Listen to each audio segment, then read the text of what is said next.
வணக்கம். சிறை Christmas December 25th release ஆகுது. இந்த படம் வந்து யதார்த்தமாக இந்த 25ஆம் தேதி என்னோட 25வது படமாகவும் ஆகுது. அதில் ஒரு பெரிய சந்தோஷம். ஒரு நல்ல டீம். அகேன் என்னோட டானாக்காரன் டைரக்டர் தமிழ் சார், அவரோட கதை, அவருக்கு நடந்த கதை, அதுலேருந்து எடுத்த இன்ஸ்பிரேஷன் தான் ட்ரூ இவெண்ட்லேருந்து. ஸோ அவரோட கதையை அவரோட சீனியர் சுரேஷ் ராஜ்குமாரி ரெண்டு பேருமே வந்து வெற்றிமாறன் சாரோட ஸ்கூல்லேருந்து. So hard workers, wonderful talent. இவங்களை பேக் பண்ணி லலித் சாரோட பையன் Akshay, is also getting introduced in this movie. So ஒரு டீமாகவே ஒரு வண்டர்ஃபுல் டீம், சிறை டீம். நல்ல படம், நல்ல கதை எடுத்துகிட்டு வந்திருக்கோம்னு நம்புகிறோம். ஸோ இந்த 25th அன்னைக்கு, கிறிஸ்மஸ் அன்னைக்கு நீங்களாம் வந்து ஃபேமிலியோடு பார்க்க வேண்டிய படம் தான் நிச்சயம். UA 13+, பட் நிச்சயம் படம் பார்க்கலாம். அண்ட் அகேன் ஒரு என்னோட டானாக்காரன் டீம்னு சொல்லுவேன். ஏன்னா தமிழ் சார் இருக்கார் and Madesh, same cameraman as for Tanakaran. He's done wonderful movies of late. Some of the best movies நீங்கள் அயோத்தி எல்லாமே அவர் தான் பண்ணியிருக்காரு. அண்ட் ஃபிலோ, the same டானாக்காரனுக்கு பண்ண இது எடிட்டர் தான். ஸோ எனக்கு ஏதோ திரும்பி டானாக்காரன் டீமோடய திரும்பி பண்ணுற மாதிரி ஒரு ஃபீலிங் இருந்துச்சு. So very happy about that. Taanakkaran தான் தியேட்டரில் வரல. அட்லீஸ்ட் இந்த டீமோட திருப்பியும் வரோம் அண்ட் தியேட்டரில் ரிலீஸ் ஆகுதுங்கிறதே வந்து ஒரு பெரிய சந்தோஷமாக இருக்குது எனக்கு. So really looking forward to you all enjoying in the theatres. So நிச்சயம் சிறை வந்து தியேட்டரில் வந்து பாருங்கள். அண்ட் எஸ், அகேன் இந்த 2025 என்னோட 25வது படம் 25வது நாள் கிறிஸ்மஸ் அன்னைக்கு ரிலீஸ் ஆகிறது ரொம்ப சந்தோஷம். லவ் மேரேஜ் ஒரு லைட் ஆர்டர் சப்ஜெக்ட். இது பார்க்கும்போது ஒரு மாதிரி இன்டென்ஸாக சீரியஸாக இருக்கிற மாதிரி இருக்குது. இந்த சேஞ்ச் ஒரு ஏன் தேவைங்க? இப்போ உங்களை மாதிரி நானும் ஒரு ஆடியன்ஸ் தான். ஒரே மாதிரி படம் திருப்பி திருப்பி பார்த்துட்டு இருக்க மாட்டேன். நீங்கள் பார்ப்பீங்களா, பார்க்க மாட்டீங்களா, அதே தான். ஸோ அதனால் நம்ம பண்ணுறதும் வந்து பெர்ஃபார்மன்ஸாக ஏதாவது ஒரு டிஃப்ரெண்ட்டாக பண்ணணும், ஏதாவது ஒன்று ட்ரை பண்ணணுங்கிறதுல வந்து முதலேருந்தே அது என்னோட அப்ரோச் அப்படி தான். சில நேரத்தில் வந்து ஒரே ஸ்டைல் ஆஃப் மூவிஸ் வந்துடும். அது வந்து it's not a intentional thing for it to release successively. But characters டிஃப்ரெண்ட்டாக பண்ணுவேன். பட் சில படங்கள் தள்ளும், சில படங்கள் முன்னாடி வந்துடும். சடனாக வந்து இப்போது நீங்கள் எடுத்துக்கிட்டிங்கன்னா இவன் வேறு மாதிரியும் அரிமா நம்பியும் கிட்டத்தட்ட சேம் த்ரில்லர் சப்ஜெக்ட்ஸாக இருக்கும். அது ஆக்சுவலி ஃபர்ஸ்ட்டு வரிசை இல்லை, அது வேறு வரிசையாக இருந்துச்சு. பட் அந்த வரிசையில் ரிலீஸ் ஆச்சு. So I like to do different characters, different roles. இப்போது லவ் மேரேஜராக இருக்கட்டும், இல்லை இருகப்பட்டராக இருக்கட்டும், அந்த கேரக்டருக்குன்னு ஒன்று எடுத்து just to get some kind of difference. இல்லாட்டி எனக்கே அது ஏதோ போர் அடிச்சிடணும்னு ஒரு பயம் தான். And I like to follow different genre, different kind of characters. It makes it very interesting to அங்கே போய் பெர்ஃபார்ம் பண்ணும்போது ஏதோ ஒரு புதுசு நம்மளே நிறைய கண்டுபிடிக்கிறோம். I think it is continuous learning process எனக்கும். இல்லைங்க, நான் நம்பர்ஸே பார்க்க மாட்டேன். இது யதார்த்தமாக ஒரு வெல்விஷர் ஃபோன் பண்ணி இதை சொன்னார். 25வது வருஷம், 25வது நாள், 25வது படம் ரிலீஸ் ஆகுது, ஆல் தி பெஸ்ட் அப்படின்னு சொன்னாங்க. எனக்கு அப்படியா அப்படின்னு அப்போ தான் ஒரு 4 நாளுக்கு முன்னாடி தான் தெரிய வந்துச்சு. அதுக்கப்புறம் சுரேஷ் சார் கிட்ட சொன்னேன். அவர் வந்து, சார் என்ன சார் சொல்கிறீங்க, இது சொல்லாமே சார் அப்படின்னு. சரி, சொல்ல வேண்டியதான், பரவாயில்ல, இது நல்ல விஷயம் தானே. பட் எனக்கு என்னென்னா, அதான் டானாக்காரன் படம் ஒரு தியேட்டர் ரிலீஸ் ஆகும் போச்சுல, ரொம்ப கஷ்டப்பட்டோம். லைக் எனக்கு அதனால தான் இது ஏன் ஸ்பெஷல்னா, தமிழுக்கும் எனக்கு மட்டும்தான் இந்த கஷ்டம் தெரியும், ரிலீஸ் ஆக போனது. ஏன்னா அதுக்கு ரொம்ப கஷ்டப்பட்டோம். ஷூட் பண்ணுறதா இருக்கட்டும், வேலூரில் அக்னி நட்சத்திரம் டைமில் நீங்கள் போய் இருந்து பாருங்கள். சும்மா ஒரு 10 நிமிஷம் வெளியில் நின்று பாருங்கள் எப்படி இருக்குன்னு. அது உங்களுக்கு தெரியும் டானாக்காரனில் என்னென்ன எப்படி ஷூட் பண்ணோம் அப்படின்னு. ஸோ அதே டீமோட இந்த ஒரு படமாச்சும் தியேட்டருக்கு வருது, அதே ஒரு டீமோட இருக்கோங்கிற ஒரு. ஸோ அதனால் அமையுது, அதனால் சந்தோஷமாக இருக்கு. அவ்வளோதான். 25வது வருஷம், 25வது தேதி, 25வது படம்னா 25 கோடி சம்பளம்னா நல்லா இருக்கும். ஆனால் நீங்கள் இந்த சேலரி விஷயத்தில் ரொம்ப கெடுபிடிலாம் காமிக்கிறது இல்லை. கதை தான் நல்லா இருக்குது, அது மாதிரிலாம் ஒரு இண்டஸ்ட்ரி இருக்காங்க. அது என்ன காரணம்? அப்பா இதுவா தாத்தா? இல்லைங்க, அப்படிலாம் இல்லைங்க. எனக்கு சினிமா வந்து ஒரு ஆர்ட் தான். அது லாஜிஸ்டிக்கலாக நிறைய விஷயங்கள் வந்து நிறைய படங்களை எடுக்க விடாம ஆக்கி விட்டுருது. ஸோ அதனால் வந்து மேக்ஸிமம் ஒரு நல்ல சப்ஜெக்ட் எடுத்துகிட்டு வரணும். அதுக்கான என்ன டீமாக எப்படி வேலை செய்ய முடியும், எப்படி எடுத்துகிட்டு வர முடியும்னு பார்க்கணும். இன்னைக்கு we are all going through a transition. நம்ம இண்டஸ்ட்ரியே இப்போ ஒரு டிரான்சிஷன் உள்ளார போயிருக்கு. ஃபிலிம் பிஸ்னஸாக இருக்கட்டும், எல்லாருக்கும் தெரிஞ்ச விஷயம் தான் அது. ஸோ நம்ம அந்த பிஸ்னஸ்குள்ளார போயிட்டோம்னா ஆர்ட் மறந்துடுறோம். ஸோ எனக்கு அந்த ஆர்ட்டும் இருக்கணும், பிஸ்னஸும் இருக்கணும்னா ஒரு சர்டன் கைண்ட் ஆஃப் ஸ்டெபிலிட்டி நம்மளுக்கு தேவை. அதுக்கு நம்ம ஆர்ட்டை தான் ஃபஸ்ட்டு நம்பி வரணும். அதை நம்பினோன்னா பிஸ்னஸ் தானே அது பார்த்துக்கும் நம்புகிறேன். அதுக்கு நம்ம தான் சப்போர்ட் பண்ணோம் ஆர்ட்டை. நம்மளோட ஆர்ட்டையை விட்டுட்டு பிஸ்னஸ் உள்ளார போயிட்டோம்னா அஃப்கோர்ஸ் பிஸ்னஸ் ரொம்ப முக்கியம், அதுதான் எல்லாத்தையும் தள்ளிட்டு போகுது. பட் எது ஃபஸ்ட்டு எது செகண்டுங்கிறது வந்து நம்மளே முன்னுதாரணமாக இருந்து பண்ணணும்னு நம்புகிறேன். ஒரு தமிழ் இண்டஸ்ட்ரிக்காக நான் பேசுகிறேன். ஜென்ரலாகவே ஃபிலிம் இண்டஸ்ட்ரிக்கும் இதுதான். பட் நம்மளோட விஷயத்தை தானே கடைபிடிக்கணும், அதுதான் சார். ஒரு பெட்டர் காப்பா வந்து தானாகரங்களே உங்களை ஆடியன்ஸ் பார்த்துட்டாங்க. இந்த படத்துல புதுசா என்ன நீங்க பாக்குறதுக்கு வெயிட் பண்றேன். பார்த்ததுக்கப்புறம் நீங்க இதெல்லாம் சொல்லுவீங்கன்னு நம்புறேன். எனக்கு டானக்காரன் அறிவுக்கும் இதுல சிறையில் இருக்கிற கதிரவனுக்கும் பெரிய டிஃப்ரென்ஸ் இருக்குன்னு நான் நம்புறேன். அண்ட் இட்ஸ் ஆல்மோஸ்ட் நீங்க அறிவு வந்து he goes into ட்ரைனிங். அங்கே போயிட்டு அங்கே அந்த சிஸ்டமை பற்றி ஷாக் ஆகி ஒரு மாதிரி டிஃப்ரெண்ட் ஒப்பீனியன்ஸ் வச்சுருப்பான். இங்கே எப்படின்னா ஒரு 10-12 வருஷம் ஏற்கனவே போலீஸாக இருந்திருக்கான். அண்ட் அவனுக்கு அது உள்ளார எப்படி அவன் பழகியிருக்கான், அவனோட பாடி லாங்குவேஜ் எப்படி இருக்குது, அதை எப்படி ஒரு விஷயம்னா அதை எப்படி தாண்டி போகிறான், ஒரு விஷயத்தை எப்படி ஹேண்டில் பண்ணுறான் அப்படிங்கிறதுலாம் கம்ப்ளீட்டாக டிஃப்ரெண்ட்டாக இருக்கும். ஸோ அதுக்காகவே இப்போ அறிவுக்கு வந்து ஒரு 15 கிலோஸ் இழைக்கிற மாதிரி இருந்துச்சு, இதுக்கு ஒரு 10 கிலோ போடுற மாதிரி இருந்துச்சு. ஸோ அந்த பாடி லாங்குவேஜாகவே டிஃப்ரெண்ட், அப்ரோச்சாகவே டிஃப்ரெண்ட்டாக இருந்துச்சு. மென்டலி டிஃப்ரெண்ட் அப்ரோச் எல்லாமே. ஸோ அதெல்லாமே என்ஜாய் பண்ணி பண்ணது தான். 2025 ஆண்டு உங்களுக்கு எப்படி இருந்துச்சு சார்? எல்லா ஆண்டும் சந்தோஷமாக தானே ஆண்டு தான் சார். நிறைய விஷயங்கள் தப்பாக நடந்துச்சுனாலும் அதுலேருந்து என்ன கற்றுக்க முடியும்னு பார்ப்பேன். ஸோ இது வரைக்கும் வந்த வருஷங்கள் எல்லாமே வந்து நல்லதும் நடந்திருக்கு, கற்றுக்க வேண்டிய இடங்களும் இருந்திருக்கு. ஸோ அடுத்தடுத்தது நம்ம நல்லதே பண்ணிட்டு இருந்தோம்னா நல்லது வருங்கிற நம்பிக்கையில் போயிட்டே தான் சார் இருப்பேன். மறக்க முடியாத விஷயமா ஏதாவது இருந்துச்சா? சரி சார். மறக்க முடியாத விஷயமா ஏதாவது இருந்துச்சா? விஷயமானா மறக்க முடியாத விஷயம்னா அப்படி எதுவும் இல்லை சார். எல்லாத்தையும் என்ஜாய் பண்ணிட்டு போகிறேன். இல்லை, லவ் மேரேஜோட ரெஸ்பான்ஸ் வந்து நான் வந்து ஆக்சுவலி எனக்கு என்னென்னா ஒரு 1.5 வருஷம் டிலே ஆகிடுச்சு படம். ஸோ ரிலீஸ் ஆகிறதே பெரிய விஷயங்கிற மாதிரி ஆகிடுச்சு ஒரு ஸ்டேஜில். அது நாங்கள் ரொம்ப இஷ்டப்பட்டு ஒரு 35 டேஸில் நான் என்னோடய போர்ஷன்ஸை மட்டும் முடித்தேன் அந்த படத்துக்கு. ஒரே ஒரு ஐ திங்க் 2 ஷெட்யூல்ஸில் முடித்தேன், பிகாஸ் நடுவில் காட்டி இருந்துச்சு. அதுக்கப்புறம் இன்ஜுரி ஆயிடுச்சு. இன்ஜுரி ஆகி ஆல்மோஸ்ட் ஒரு 1 மந்த் பெட் ரெஸ்ட்டில் இருந்தேன். ஸோ அந்த டைமில் அப்படியே விட்டது தான். சரி, அவங்க தே ஹேட் சம் இஷ்யூஸ், அவங்க ப்ரொடக்ஷனுக்குள்ளே ஏதோ சண்டை எதுன்னு. ஸோ நம்ம என்ன பண்ண முடியுமோ நம்ம பண்ணிட்டு நம்ம வந்தாச்சு. I always believe in control the controllables. So நம்மளால் என்ன பண்ண முடியுமோ அதை பண்ணிட்டு வெளியில் வந்தாச்சு. அடுத்தது அவங்களோடது.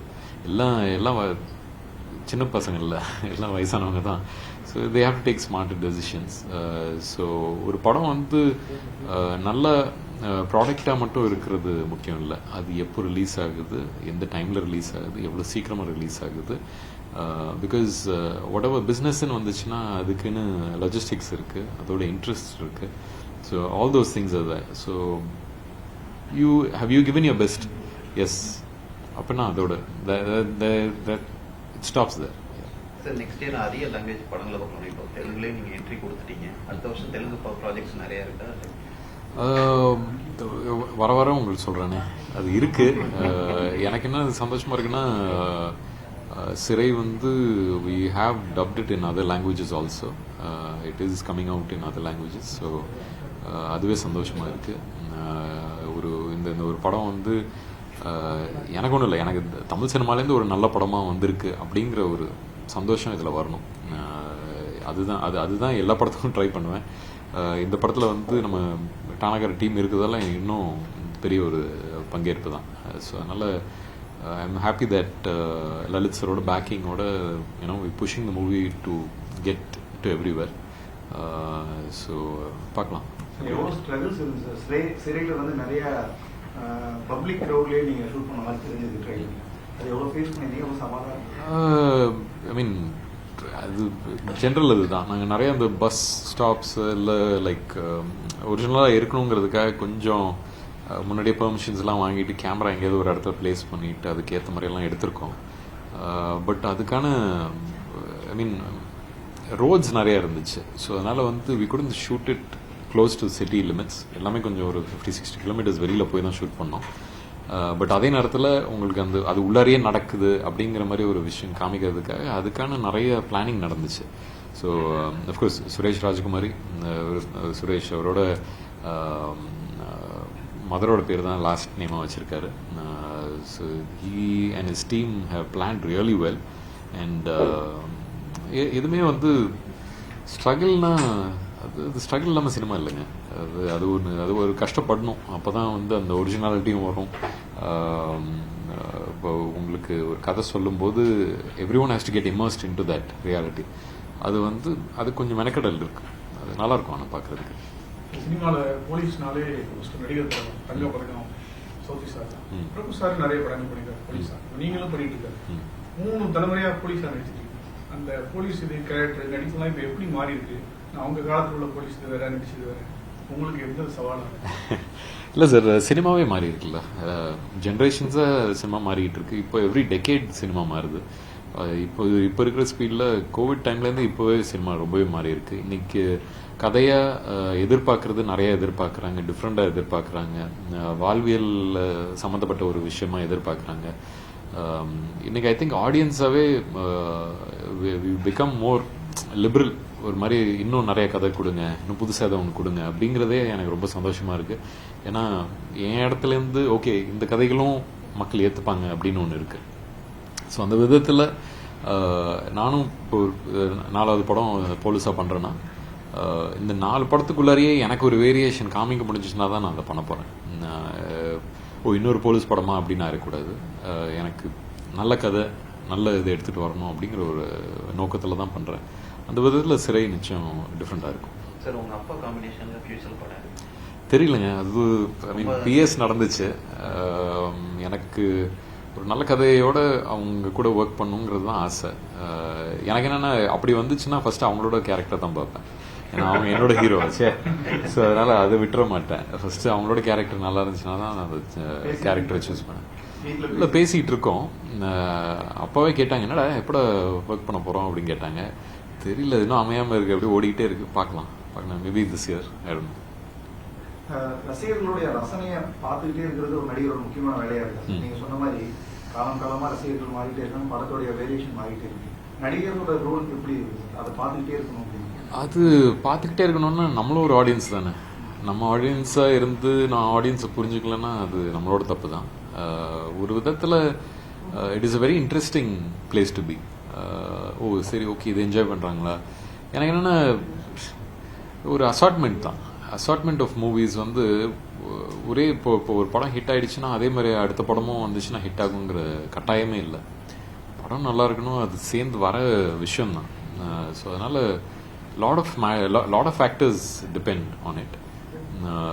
ஸோ மக்களுக்கு என்ன பிடிக்குதுங்கிறது நீங்கள் தீர்மானித்து அந்த படத்தை ஒரு மெட்டீரியலாக எடுத்துகிட்டு வரதுக்குள்ளே அடுத்ததுக்கு போயிடுவாங்க. அந்த ஸ்பீடில் இருக்கும் இப்போது. ஸோ அதனால் it's a constant understanding.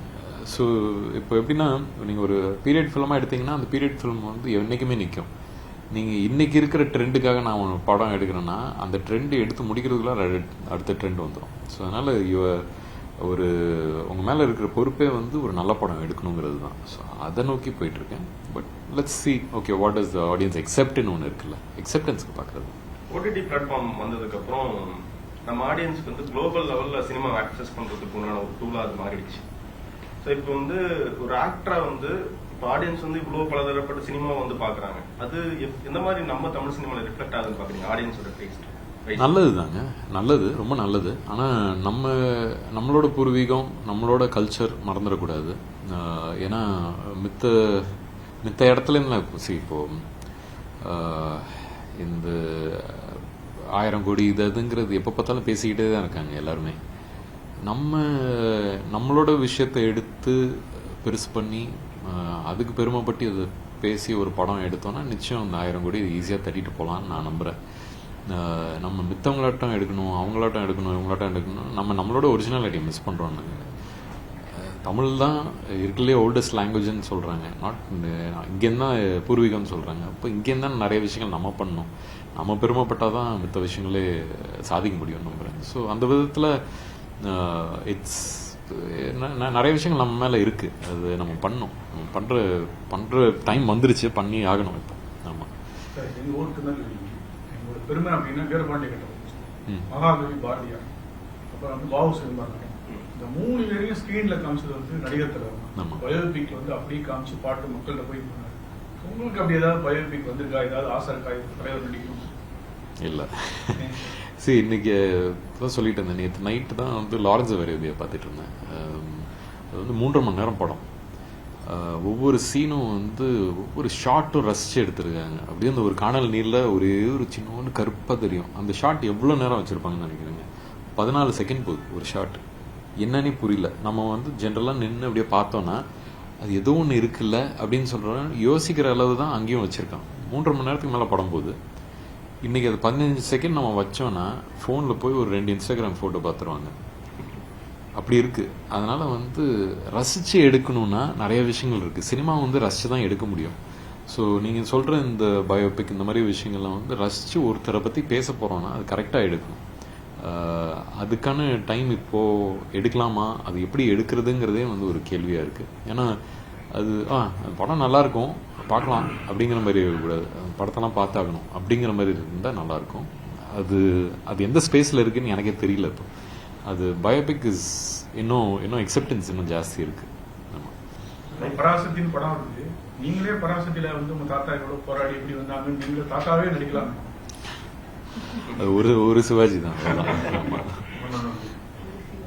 Sir, AI வந்து இப்போ டெய்லி செலிபிரிட்டிஸ்க்கு ஒரு பெரிய பிரச்சனையா இருக்கு. அவங்க எல்லாமே அறிக்கை விடுறாங்க, ஸ்டேட்மெண்ட் விடுறாங்க. இது எப்படி பார்க்குறீங்க? Well, it is matter of privacy தானே. இப்போது நீங்கள் செலிப்ரிட்டின்னு இல்லை, இப்போ உங்களோட ஃபோட்டோவே எடுத்து மிஸ்யூஸ் பண்ணாங்கன்னா it becomes hazel, right? I think எல்லாருமே அதை பற்றி யோசிக்கணும். ஒருத்தருக்கு அது பண்ணும்போது அவங்களுக்கு அது நடந்துச்சுன்னா எப்படி ஃபீல் பண்ணுவாங்கன்றது ஒன்று இருக்குது. It is all matter of concern. Privacy issues இருக்குது. அதுக்கான லா நிறையா ஓடிக்கிட்டு இருக்கு இப்போவே. பட் ஒரு மாதிரி ஒரு கிரே ஏரியாவாக இருக்குது. அது ஏதாவது பெருசாக அதை வெடிக்க போது தான் யாருமே சீரியஸாக அதை எடுத்துக்கிறாங்க. பட் அதுக்கான விஷயங்கள், அதுக்கான லா எல்லாமே ஓடிட்டு இருக்கு. I think law will get implemented by mid-26. ரைட்டிங்கில் ரொம்பவே இன்ட்ரெஸ்ட் இருக்குது. ஆனால் உட்காந்து எழுதுறதுக்கு தான் டைம் இல்லை. யோசிக்கிறதுக்கே ஓரளவுக்கு டைம் இருக்குது. பட் எழுதுறதுக்கு டைம் இல்லை. பார்க்கலாம். நிறைய புது முக இயக்குநர்களுக்கு வாய்ப்பு தெரியும் சார். ரீசெண்டாக பார்த்தீங்கன்னா லவ் மேரேஜ் எல்லாம் ஒரு டானாகரன் வரும்போது பார்த்தீங்கன்னா, ஆமாம், ஒரு ஒரு புது டைரக்டர், அசிஸ்டன்ட் டைரக்டரா இருக்காரு. உங்களை ரீச் பண்ணி ஒரு கதை சொல்லணும் அப்படின்னு சொன்னா என்ன மாதிரியான கதை உங்களை வந்து இன்ஸ்பைர் பண்ற மாதிரி, என்ன மாதிரி கதைகளுக்கு நீங்க வாய்ப்பு கொடுக்கணும் அப்படின்னா எந்த மாதிரியான தளத்துல அது இருக்கணும் அப்படின்னு நினைப்பீங்க? இல்லை, இது வரைக்கும் மேக்ஸிமம் நியூ கமர்ஸோட தான் ஒர்க் பண்ணியிருக்கேன். அது எனக்கு பிடிச்சிச்சுன்னா நான் ஓகே சொல்லுவேன். நான் I have listen to almost all style of stories. எனக்கு இதுதான் அதுதான்லாம் நான் கேட்டு வாங்குறதெல்லாம் இல்லை. இப்போ சொன்னீங்களே ஒரு க்ரைம் த்ரில்லர் இந்த மாதிரி விஷயங்கள், அந்த மாதிரி இல்லை. எனக்கு இப்போது டானாகரன் பண்ணதுக்கப்புறம் அவுட் ஆஃப் 10 ஸ்கிரிப்ட் 6 ஸ்கிரிப்ட்ஸ் வந்து போலீஸ் ஒட்டியே வந்துச்சு. ஸோ சரி, ஓகே, இமீடியட்டாக போலீஸ் பண்ணக்கூடாது அப்படின்னு தான் நினச்சேன் நான். ஏன்னா எனக்கு ஒன்று பண்ணிட்டுனா திருப்பி அது உள்ளே இருந்தால் கொஞ்சம் போர் அடிக்கும், எனக்கே போர் அடிக்கும். ஸோ அந்த பயம் இருக்குது எனக்கு. அப்படி வந்து சிறை வரப்போது ஓகே, சிறைக்குன்னு ஒரு டிஃப்ரென்ஸ் இருந்துச்சு. அண்ட் அஃப்கோர்ஸ் தமிழ் அது உள்ளே இருக்காரு, அவருக்கே தெரியும் இதுக்கும் அதுக்கும் பெரிய டிஃப்ரென்ஸ் இருக்குது. அதனால தான் என்னையும் அப்ரோச் பண்ணுறாருன்னு தெரியும். அதெல்லாம் தெரிஞ்சுக்கிட்டு தான் உள்ளார இறங்குறேன். ஸோ அதனால் வந்து if it is something interesting I get in to it. அப்படி ஏதாவது ஒரு நாவலான ஒரு ஐடியாவாக இருந்துச்சுன்னா கூட I get in to it. எனக்கு இப்படி தான் இருக்கணும், அப்படி தான் இருக்கணும் பிடிச்சா, இஃப் தேர் ரியலி தரவு தேர் ஸ்கிரிப்ட், அது உள்ளார இறங்கலாம். மற்ற நடிகர்களோட சேர்ந்து நடிக்கிற அந்த கொலாபரேட் பண்றதுக்கான ஐடியா இருக்குமா சார்? இல்லை ஓப்பனிங்லேயே அது வேணாம் அப்படின்னு கதைகள் தான் முக்கியம்? கதைகள் தான் முக்கியம். அதாவது பிஎஸ்ஏ பண்ணியாச்சு, இதுக்கு மேல என்ன யார் வேணாலும் பண்ணிக்கலாம். இல்லைங்க பார்க்கல, இல்லை பார்க்கல. ஆக்சுவலி ட்ராவல்லே இருந்திருக்கேன். ஸோ நேற்று கூட ஸ்டார் ஸ்போர்ட்ஸில் இருந்தேன். ஒரு அபி பார்த்துருந்தாரு, அதான் சொல்லிட்டு இருந்தேன், நீங்கள் பார்த்துட்டீங்க நானும் பார்க்கல. அவர் பாம்பேல உட்காந்து பார்த்துட்டாரு, நான் இன்னும் பார்க்காம இருக்கேன். ஸோ இது பார்க்கணும்னு ஆசையாக இருக்குது. Hopefully if I get some time I will go watch. இந்த ஆதி கிருஷ்ணன் நல்ல திறமையான இயக்குனர், நல்ல கமர்ஷியல் இயக்குனர். இப்போ வந்து உங்க சிஸ்டர் ஹஸ்பண்டா இருக்காங்க. அர்ஜுன் தாஸுக்கெல்லாம் வந்து வாய்ப்பு கொடுத்துருக்கும்போது நம்ம வீட்டிலேயே குடும்பத்திலேயே ஒரு திறமையான ஒரு அழகான ஹீரோ இருக்கும்போது அடுத்த படத்துல அஜித் படத்துல ஏதாவது தெரியலங்க. அவர் அஜித் சார் படம் பண்றாரு, பெரிய அஜித் சார் வெறியர். ஸோ அதனால ரொம்ப சந்தோஷமா இருக்காரு அதை பத்தியே. ஸோ நானும் அவருக்காக சந்தோஷமா இருக்கேன். நான் என்னைக்குமே வந்து இதுல இருக்கணும் அதுல இருக்கணும்னு கேட்டதே இல்லை. குட் பேட் அக்லியில கூட நான் கேட்டதே இல்லை. உட்காந்து பார்ப்பேன், என் படம் பிடிக்கும். நான் அவர்கிட்ட கதையும் என்கிட்ட தயவு செஞ்சு சொல்லிடாதீங்க, நான் மூலமா பாத்துக்கிறேன், நீங்க கேட்டாலும் சொல்ல மாட்டேன்னு சொல்லி வச்சிருக்காரு. ஸோ அதனால அந்த நல்ல அண்டர்ஸ்டாண்டிங் இருக்கு எங்களுக்கு. ஹீரோவா இல்லாம ஒரு கெஸ்ட் ரோல் மாதிரி தான் மச்சானுக்காக பண்ணிக்கலாம். கூப்பிட்டா போய் பண்ணுவேங்க. எனக்கு ஆனால் கட்டாயமாக இதில் நீங்கள் செய்யணும், என்னை கூப்பிடணும் அப்படிலாம் நான் கேட்கவே மாட்டேன். we have a good relationship, so very happy for him that he's doing Ajit sir's next movie also. Yeah. அப்புறம் இன்னொன்று சார், காக்கி படம் எல்லாரும் விமர்சன ரீதியா நிறைய பாராட்டப்பட்டது. அந்த கதைக்களம் எடுக்கப்பட்டது, புது சப்ஜெக்ட் எல்லாம். ஆனா மக்கள்கிட்ட வந்து போய் பெருசா இதாகல. தேட்டர்ல போட ஓடிடி எப்படின்னு தெரியல. இந்த மாதிரி நிறைய ஹார்ட் ஒர்க்கும் பண்ணிருக்கீங்க, ட்வீட் போறது அந்த இதெல்லாம். அதை பத்தி எப்படி ஃபீல் பண்ணீங்க? போய் சேர மாட்டேங்க. நம்ம வேலையை போய் பண்ணிட்டு வந்தாச்சு. அது வந்து அவர் பெரிய டைரக்டர், பெரிய ப்ரொடக்ஷன் கம்பெனி எல்லாமே தான். ஸோ அது it ultimately falls on the director's part to do what he needs to do. நம்ம அவர் என்கிட்ட பேசினார் படத்தை ரிலீஸ் ஆனதுக்கப்புறம். நான் சொன்னேன், sir I had a wonderful time working with you, I have no things comes about working. So என்கிட்ட நீங்கள் எதுவுமே சொல்ல வேணாம் sir, I had a wonderful time working with you and Sweety ma'am. So அதனால் அதோட விட்டுடலாம் சார் அப்படின்னு சொல்லிட்டேன். So I earn good friends through that movie. So and I had a good experience, Telugu இண்டஸ்ட்ரியிலையும் had a good experience. So happy about that only. ஆமாம். மலையாளம் சினிமாவில் entry கொடுக்குற ஏதாவது ஐடியா இருக்கு? Malayalam see he's a good friend. ஒன்று ரெண்டு படத்துக்கு கூட கேட்டாரு, அந்த டைம்ல பண்ண முடியாம இருந்துச்சு. அது சொல்ல மாட்டேன், சொல்றேன். அப்படி once when it happens you will all get to know about it. லோகா யூனிவர்ஸே ஒரு 4 பாட்டு எடுக்க போறாங்க. தெரியும் சொன்னாரு. அதான் சொல்றேன் கூடிய சீக்கிரம். இல்ல நான் எதுவுமே சொல்ல. Okay, Okay. yes, thank you.